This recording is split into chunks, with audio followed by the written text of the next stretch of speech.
Hi అండి, నమస్తే. నేను మీ Lakshmi. Welcome back Rambaba Shastri kitchen. అందరూ ఎలా ఉన్నారు? బాగున్నారు అనుకుంటున్నాను. ఈరోజు నేను వచ్చి బెండకాయతో టమాటా గ్రేవీ కర్రీ చేస్తున్నా. దీనికోసం ముందుగా ఒక ప్యాన్ తీసుకొని దాంట్లో కాస్త ఆయిల్ వేయండి.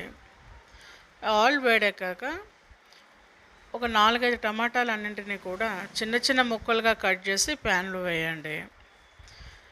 దీనిపైన లిడ్ క్లోజ్ చేసి వీటిని కాస్త మగ్గించండి.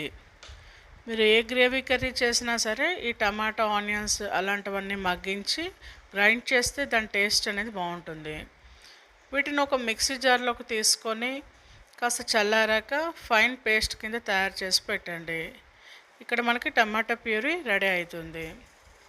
ఇదే ప్యాన్లోని కాస్త ఆయిల్ వేసి దాంట్లో స్పైసెస్ ఆవాలు, జీలకర్ర, పచ్చిమిరపకాయలు, అల్లం వెల్లుల్లి పేస్ట్, మీరు సన్నగా తురుము పెట్టుకున్న ఆనియన్స్ని కూడా వేయండి. ఈ ఆనియన్స్ అన్నిటినీ కూడా లో ఫ్లేమ్లో ఒకసారి బాగా కలపండి.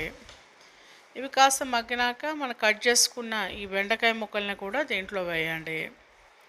వీటన్నింటినీ కూడా లో ఫ్లేమ్లో లిడ్ క్లోజ్ చేసుకొని కాస్త మగ్గించండి. ఈ బెండకాయలు, ఆనియన్స్ అన్నీ కూడా కాస్త మగ్గినాక మనం రెడీ చేసుకున్న టమాటా ప్యూరీని కూడా దీంట్లో యాడ్ చేయండి. వీటన్నింటినీ కూడా ఒకసారి బాగా కలిపి కాస్త పసుపు, రుచికి సరిపడినంత ఉప్పు, కాస్త రెడ్ చిల్లీ పౌడర్, కాస్త ధనియా పౌడర్, కావాలనుకునే వాళ్ళు కాస్త గరం మసాలాని కూడా యాడ్ చేసుకోండి. వీటన్నింటినీ కూడా ఒకసారి బాగా కలపండి.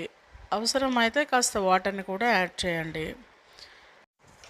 దీని అంతటినీ కూడా ఒక 10 నిమిషాలు లో ఫ్లేమ్లో ఉడికించండి. ఈ గ్రేవీ అంతా కూడా కాస్త దగ్గరగా పడేంత వరకు కూడా చేయండి. ఒక 5-10 నిమిషాల తర్వాత మనకి ఈ విధంగా కర్రీ రెడీ అవుతుంది. దీని వేడివేడి అన్నంలో, చపాతీ, నాన్లో తింటే చాలా బాగుంటుంది.